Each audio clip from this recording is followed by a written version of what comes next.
Hi friends, welcome to my YouTube channel. ഇന്ന് തയ്യാറാക്കുന്നത് chicken bread പോളയുടെ റെസിപ്പിയാണ്. ഇതിനായി ആവശ്യമായിട്ടുള്ള സവാള അരിഞ്ഞെടുത്തിട്ടുണ്ട്. ഇതിലേക്ക് ചപ്പ്, വെളുത്തുള്ളി ഇഞ്ചി പേസ്റ്റ്, പച്ചമുളക്, മഞ്ഞൾപ്പൊടിയും ഉപ്പും ചേർത്ത് വേവിച്ചെടുത്തിട്ടുള്ള ചിക്കൻ ഒന്ന് ക്രഷ് ചെയ്ത് മാറ്റി വെച്ചിട്ടുണ്ട്. ഇനി ഇതിലേക്ക് ഒരു ചെറിയ ക്യാപ്സിക്കം അരിഞ്ഞെടുത്തിട്ടുണ്ട്. ഇനി ചട്ടി ചൂടായി വരുമ്പോൾ ഇതിലേക്ക് വെളിച്ചെണ്ണ ഒഴിച്ച് കൊടുക്കാം. ഇതിലേക്ക് വെളുത്തുള്ളി ഇഞ്ചി പേസ്റ്റ്, പച്ചമുളകും ചേർത്ത് കൊടുക്കാം. ഇതിനെ കൂടെ തന്നെ അരിഞ്ഞു വെച്ചിട്ടുള്ള സവാള,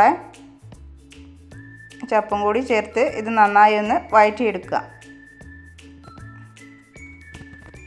ഇത് നന്നായി ഒന്ന് വാടി വരുമ്പോൾ ഇതിലേക്ക് ക്യാപ്സിക്കം ചേർത്ത് കൊടുക്കാം. ഇനി ഇതിലേക്ക് മഞ്ഞൾപ്പൊടി, ഒരല്പം കുരുമുളക് പൊടി ചേർത്ത് കൊടുക്കാം. ആവശ്യത്തിന് ഉപ്പും ചേർത്ത് ഇത് നന്നായി ഒന്ന് ഇളക്കി കൊടുക്കാം.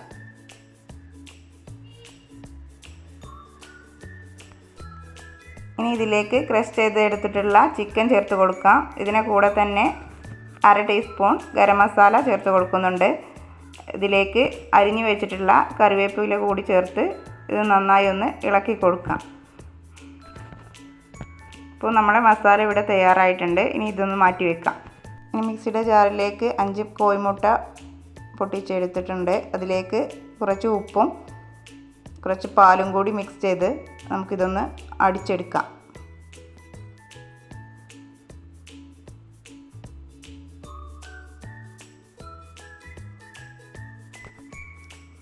ഇപ്പോൾ കോഴിമുട്ട നല്ലപോലെ ഒന്ന് അടിച്ചെടുത്തിട്ടുണ്ട്. ഇനി ഇതിലേക്ക്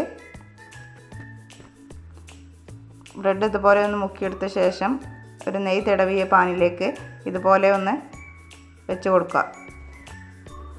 ബ്രെഡ് ഇതുപോലെ വെച്ച ശേഷം അതിന് മുകളിലായിട്ട് മസാലക്കൂട്ട് ഇതുപോലെ ഒന്ന് ചേർത്ത് കൊടുക്കുക.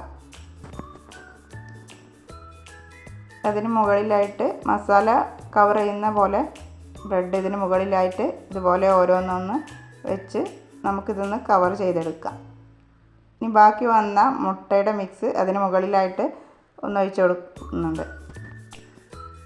ഇനി ഇതൊരു ഭംഗിക്ക് വേണ്ടിയിട്ട് ക്യാപ്സിക്കം, തക്കാളിയും കൂടി ഒന്ന് കട്ട് ചെയ്ത് ഇതിന് മുകളിലായിട്ട് ഒന്ന് വെച്ച് കൊടുക്കുന്നുണ്ട്. ഇനി ഒരു പാൻ അടുപ്പത്ത് വെച്ച് അതിന് മുകളിലായി ഇതുപോലെ ഒന്ന് വെച്ച് നമുക്കിതൊരു 10 മിനിറ്റ് വേവിച്ചെടുക്കാം. അപ്പോൾ ഇത് നന്നായി ഒരു വശം വെന്ത് വന്നിട്ടുണ്ട്. ഇനി ഇതൊരു പാൻ വെച്ച് ഇതുപോലെ ഒന്ന് മറിച്ചിട്ട് നമുക്കൊന്ന് വേവിച്ചെടുക്കാം. ഇതൊരു 5 മിനിറ്റ് ഇതുപോലെ ഒന്ന് വേവിച്ചെടുക്കുന്നുണ്ട്. ഇപ്പോൾ നമ്മുടെ ചിക്കൻ ബ്രെഡ് പോള ഇവിടെ തയ്യാറായിട്ടുണ്ട്. വളരെ ടേസ്റ്റി ആയിട്ടുള്ള ഒരു റെസിപ്പിയാണ്. എല്ലാവരും ഒന്ന് ട്രൈ ചെയ്ത് നോക്കണേ. വീഡിയോ ഇഷ്ടപ്പെട്ടാൽ എല്ലാവരും ഒന്ന് സബ്സ്ക്രൈബും ലൈക്കും ഷെയറും ചെയ്ത് ഒന്ന് സപ്പോർട്ട് ചെയ്യാൻ മറക്കരുത്.